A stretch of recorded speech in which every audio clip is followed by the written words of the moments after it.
Hello everyone. आज हम भारतीय साक्ष्य अधिनियम 1872 एक दृष्टि में का सेकेंड पार्ट पढ़ेंगे। तो हमने यहाँ तक पढ़ लिया था मौखिक साक्ष्य कैसा होना चाहिए, वहाँ तक पढ़ लिया था। अब इसके आगे पढ़ते हैं दस्तावेजी साक्ष्य कैसा होना चाहिए। दस्तावेजी साक्ष्य कैसा होना चाहिए? प्राथमिक अर्थात मूल दस्तावेज के रूप में। द्वितीयक साक्ष्य मतलब सेकेंडरी एविडेंस से क्या अभिप्राय है? ये काफ़ी महत्वपूर्ण टॉपिक है। सेकेंडरी एविडेंस क्या होता है? तो द्वितीयक साक्ष्य से अभिप्राय है फर्स्ट, मूल की प्रमाणित प्रतिलिपियां। सेकेंड, यांत्रिक प्रक्रिया द्वारा तैयार की गई प्रतियां। फिर से, मूल की प्रमाणित प्रतिलिपियां। सेकेंड, यांत्रिक प्रक्रिया द्वारा तैयार की गई प्रतियां।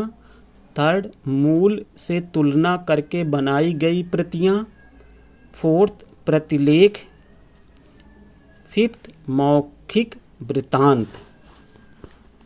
द्वितीयक साक्ष्य कब ग्राह्य होता है, मतलब सेकेंडरी एविडेंस कब एडमिनिसेबल होता है, कब ग्राह्य होता है?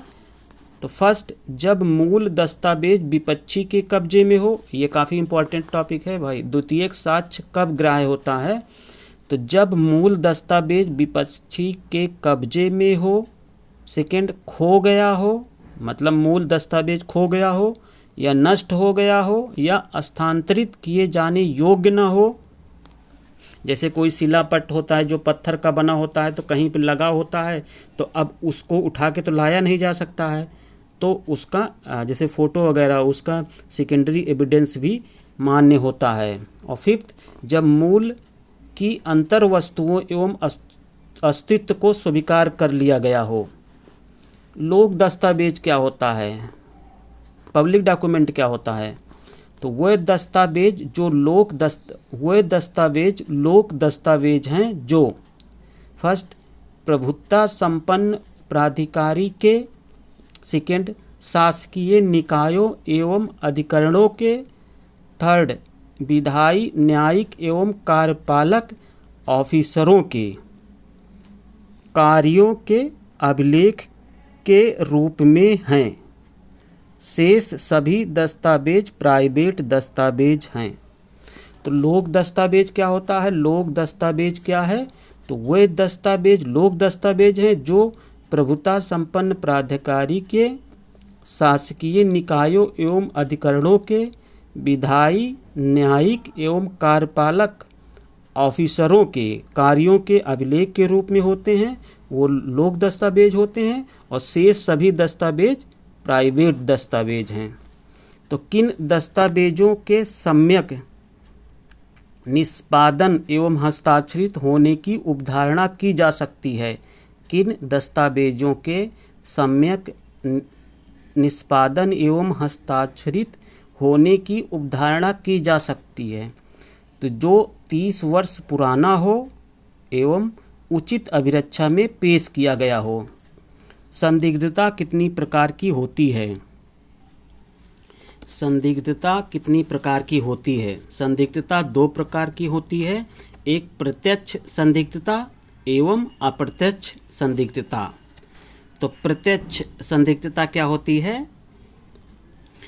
प्रत्यक्ष संदिग्धता वहाँ उत्पन्न होती है जहाँ दस्तावेजों की भाषा इतनी अस्पष्ट, अनिश्चित तथा त्रुटिपूर्ण हो कि उस दस्तावेज का कोई अर्थ न निकलता हो, तो वो प्रत्यक्ष संदिग्धता में आता है। अप्रत्यक्ष संदिग्धता वहाँ उत्पन्न होती है जहाँ दस्तावेजों की भाषा स्पष्ट एवं निश्चित तो होती है, लेकिन जिन परिस्थितियों में उसका प्रयोग किया जाता है उनमें संदिग्धता पैदा हो जाती है। तो अप्रत्यक्ष संदिग्धता वहाँ उत्पन्न होती है जहाँ दस्तावेजों की भाषा स्पष्ट एवं निश्चित तो होती है, लेकिन जिन परिस्थितियों में उसका प्रयोग किया जाता है उनमें संदिग्धता पैदा हो जाती है। उसके बाद सबूत का भार किस पर होता है? ये काफ़ी इम्पोर्टेंट टॉपिक है। बर्डन ऑफ प्रूफ किस पर होता है? तो सबूत का भार किस पर होता है? तो सबूत का भार निम्नांकित व्यक्तियों पर होगा। फर्स्ट, जो किसी तथ्य के अस्तित्व पर निर्णय चाहता है, जो किसी तथ्य के अस्तित्व पर निर्णय चाहता है। जैसे कोई व्यक्ति जब कोर्ट में जाता है कोई मामला लेकर के और वो चाहता है कि जज साहब उसे उस बात पर निर्णय दे, तो ये बर्डन ऑफ प्रूफ उसी पर होगा कि वो ये प्रूव करे कि वो सामने वाला व्यक्ति जिस पर को आरोप लगाया जा रहा है उसी व्यक्ति ने ही वो काम किया है, वो अपराध किया है। तो पहला दिया है जो किसी तथ्य के अस्तित्व पर निर्णय चाहता है। सेकंड, जो असफल हो जाएगा यदि दोनों में से किसी के द्वारा साक्ष्य न दिया जाए। तो ये देखिए बर्डन ऑफ प्रूफ किस पर होगा कि जो असफल हो जाएगा दोनों में से किसी के द्वारा साक्ष्य न दिया जाए। थर्ड, जो किसी विशिष्ट तथ्य का अभिकथन करता है। फोर्थ, किसी साक्ष्य को ग्राह्य बनाने के लिए समर्थकारी तथ्य को साबित किया जाना। किसी साक्ष्य को ग्राह्य बनाने के लिए समर्थकारी तथ्य का साबित किया जाना। फिफ्थ, अभियुक्त का मामला अपवादों के अंतर्गत आता है, अभियुक्त पर है। जैसे कोई व्यक्ति चाहता है कि उसे अपवादों का जो आईपीसी में जनरल एक्सेप्शन दिए गए हैं उसमें उसको फ़ायदा मिले, तो ये बर्डन ऑफ प्रूफ उसी पर होगा, अभियुक्त पर ही होगा कि वो प्रूफ करे कि उसने इसी परिस्थितियों में आकर के ये अपराध किया, इसलिए ये अपराध को क्षमा किया जाए। 6, किसी तथ्य का विशेष ज्ञान रखने वाले व्यक्ति पर, किसी तथ्य का विशेष ज्ञान रखने वाले व्यक्ति पर। 7 है, मृत्यु को साबित करने का भार उस व्यक्ति पर होगा जो मृत हो जाना कहता है। मृत्यु को साबित करने का भार उस व्यक्ति पर जो मृत हो जाना कहता है। 8, जीवित होने को साबित करने का भार उस व्यक्ति पर जो जीवित होना कहता है। और 9 है, स्वामित्व के बारे में सबूत का भार उसे नकारने वाले व्यक्ति पर। उसके बाद है धर्मजत का निश्चयात्मक सबूत कब होगा? धर्मजत का निश्चयात्मक सबूत कब होगा? जब संतान का जन्म विवाहित जीवन के दौरान हो। जैसे कोई पुत्र का जन्म होता है, कोई संतान का जन्म होता है, चाहे वो पुत्र हो चाहे पुत्री हो, तो एक निश्चायक सबूत मान लिया जाता है कि ये उन्हीं का बेटा है। कब? जब विवाहित जीवन के दौरान हो। जैसे किसी बच्चे का जन्म हुआ है तो ये मान लिया जाएगा कि जो उसका पिता, वही जो पिता होगा जिससे उस औरत की शादी हुई है वही ही उसका पिता है। सेकेंड, विवाह के विघटन के 280 दिन के भीतर माता के अविवाहित रहते हुए, अगर कोई महिला का विवाह विघटन हो गया है तो 280 दिन के भीतर अगर होता है तब भी वो मान लिया जाता है कि उसी के धर्मस्थ हैं। गर्भाधान के समय माता पिता में पहुंच रही हो। विवाहित स्त्री द्वारा आत्महत्या के दुष्प्रेरणा के बारे में उपधारणा कब की जाएगी? ये देखिए उपधारणा कर ली जाती है कि विवाहित स्त्री ने आत्महत्या के लिए दुष्प्रेरणा किया गया है। इसका कब? जब विवाह के 7 वर्ष के भीतर स्त्री द्वारा आत्महत्या कर ली गई। अगर कोई स्त्री विवाह के 7 वर्ष के भीतर अगर आत्महत्या कर लेती है तो ये माना जाता है, ये उपधारणा कर ली जाती है कि उसे दुष्प्रेरण किया गया था उसके ससुराल वालों के द्वारा, उसके पति या नातेदार द्वारा उसके साथ क्रूरता की गई है। अब ये पति और जो नातेदार है, अब इन पे बर्डन ऑफ प्रूफ आएगा कि ये प्रूफ करें कि हमने ऐसा नहीं किया था, जबकि न्यायालय खुद उपधारणा कर लेगी। दहेज मृत्यु के बारे में उपधारणा कब की जाएगी? दहेज मृत्यु के बारे में उपधारणा कब की जाएगी? तो जब मृत्यु से ठीक पूर्व दहेज की मांग की गई हो। अगर दहेज की मांग की गई है और उसके बाद उस महिला की मृत्यु हो जाती है तब ये माना जाएगा कि ये जो मृत्यु हुई है वो दहेज मृत्यु है, डाउरी डेथ। मृतका के प्रति क्रूरता की गई हो या उसे तंग किया गया हो। धारा 114 के अंतर्गत क्या उपधारण की जाएगी? धारा 114 के अंतर्गत क्या उपधारणा की जाएगी? जिस व्यक्ति के कब्जे में चोरी के शीघ्र उपरांत चोरी की वस्तु पाई जाए वह या तो चोर है या उसने चोरी की वस्तु प्राप्त की है, बशर्ते कि वह उसका स्पष्टीकरण न दे पाए। तो 114 के अंतर्गत कब उपधारणा की जाती है कि जिस व्यक्ति के पास कब्जे में चोरी की शीघ्र उपरांत अगर कोई चोरी हो गई है कोई वस्तु और वह वस्तु उस व्यक्ति के पास पाई जाती है तो वह या तो चोर है, उसे धारणा कर लिया जाता है न्यायालय द्वारा कि वह या तो चोर है या उसने चोरी की वस्तु प्राप्त की है, बशर्ते कि वह उसका स्पष्टीकरण न दे पाए। सेकेंड, सह अपराधी विश्वसनीयता के अयोग्य होते हैं। सह अपराधी विश्वसनीयता के अयोग्य हैं। विनिमय पत्र समुचित प्रतिफल के एवज में प्रतिगृहीत किया गया है। विनिमय पत्र समुचित प्रतिफल के एवज में प्रतिगृहीत किया गया है। फोर्थ, न्यायिक एवं पदीय कार्य नियमित रूप से संपादित किए गए हैं। न्यायिक एवं पदीय कार्य नियमित रूप से संपादित किए गए हैं।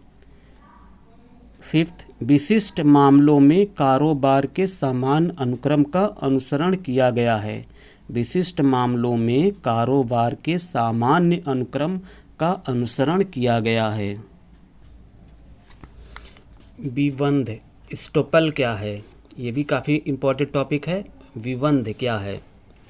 तो किसी व्यक्ति को पूर्व में किए गए किसी कथन की सत्यता का प्रत्याख्यान करने से रोकना ही विबंध है।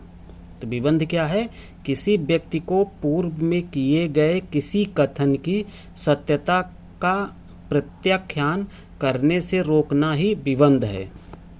किसी व्यक्ति को एक बार में कुछ और बात और दूसरी बार में कुछ और बात कहने से रोकना ही विबंध है। जैसे कोई व्यक्ति पहले तो कुछ और बोले लेकिन उसके बाद फिर कुछ और बोलने लगे तो न्यायालय उसको रोक देगा, उसी को स्टोपल बोलते हैं। क्यों? क्योंकि पहले आपने ऐसा कहा फिर बाद में ऐसा। तो किसी व्यक्ति को एक बार में कुछ और बात तथा दूसरे बार में कुछ और बात कहने से रोकना ही विबंध है। किसी बात से मुकरने को रोकना भी विबंध है। यह साम्य, न्याय एवं शुद्ध अंतःकरण के सिद्धांतों पर आधारित है। विबंध कितने प्रकार का हो सकता है? विबंध कितने प्रकार का हो सकता है? तो अभिलेख द्वारा, विलेख द्वारा और आचरण द्वारा। तो विबंध कितने प्रकार का हो सकता है? तो नंबर 1 अभिलेख द्वारा, नंबर 2 विलेख द्वारा और नंबर 3 आचरण द्वारा। उसके बाद विबंध का सिद्धांत किसके विरुद्ध लागू नहीं होता? विबंध का सिद्धांत तो अवयस्क व्यक्ति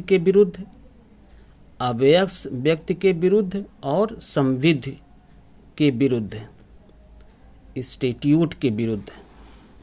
साक्ष्य कौन दे सकेगा? साक्ष्य कौन दे सकेगा? ये काफ़ी इम्पोर्टेंट टॉपिक है। साक्ष्य कौन दे सकेगा? तो ऐसा व्यक्ति साक्ष्य दे सकेगा जो प्रश्नों को समझने तथा उनका युक्त उत्तर देने की क्षमता रखता हो। तो कहने का मतलब अगर कोई बच्चा भी कोई साक्ष्य दे रहा है, कोई बालक भी है, तब भी न्यायालय उसे मान लेगा, लेकिन न्यायालय उसको देखेगा कि उस बच्चे को प्रश्नों को समझने की क्षमता है कि नहीं है, उनका युक्त उत्तर देने की क्षमता रखता हो, फिर चाहे वह कोमल वयस हो तथा अति वार्धक्य हो अथवा शारीरिक एवं मानसिक रोग ही क्यों न हो। तो कोई भी व्यक्ति साक्ष्य दे सकेगा अगर न्यायालय की नज़र में लगता है कि वह प्रश्नों को समझता है और उनका युक्त संगत उत्तर देने की क्षमता रखता है। तो वह कोई भी हो, चाहे एकदम बच्चा हो, चाहे बूढ़ा हो, या शारीरिक या मानसिक रूप से अवयस्क हो, रोगी ही क्यों ना हो, तब भी न्यायालय उसका साक्ष्य स्वीकार कर लेगा। साक्ष्यों की परीक्षा कितने प्रकार की होती है? ये काफ़ी इम्पोर्टेंट टॉपिक है। साक्ष्यों की परीक्षा कितने प्रकार की होती है? तो 3 प्रकार की होती है। सबसे पहले मुख्य परीक्षा, मतलब चीफ एग्जामिनेशन। सेकेंड होता है प्रति परीक्षा क्रॉस एग्जामिनेशन, और थर्ड होता है पुनः परीक्षा, री एग्जामिनेशन।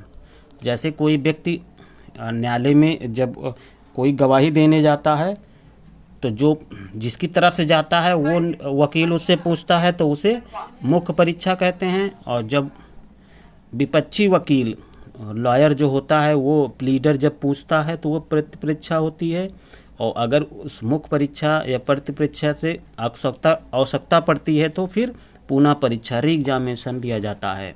सूचक प्रश्न कब पूछे जा सकते हैं? सूचक प्रश्न कब पूछे जा सकते हैं?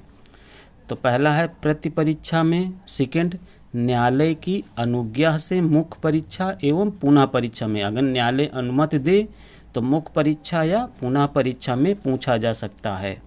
परीक्षा किसके द्वारा की जाती है? तो मुख्य परीक्षा एवं पुनः परीक्षा साक्षी को बुलाने वाले पक्षकार द्वारा की जाती है। तो मुख्य परीक्षा और पुनः परीक्षा जो साक्षी को बुलाया होता है, जो पक्षकार, वो करता है, और प्रति परीक्षा विपक्षी अर्थात प्रतिपक्षी द्वारा किया जाता है। धारा 165 एवं 166 के अंतर्गत प्रश्न पूछने की शक्तियाँ किसे प्राप्त है? धारा 165 एवं 166 के अंतर्गत प्रश्न पूछने की परीक्षा किसे प्राप्त है? प्रश्न पूछने की शक्तियाँ किसे प्राप्त है? तो न्यायाधीश को एवं जूरी एवं आश्रय को।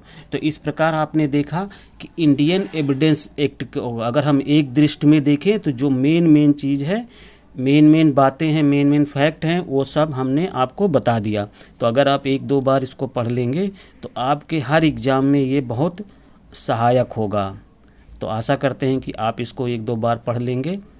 अगर आपको हमारा ये वीडियो पसंद आया हो तो हमारे चैनल को लाइक और सब्सक्राइब कर दीजिएगा। धन्यवाद।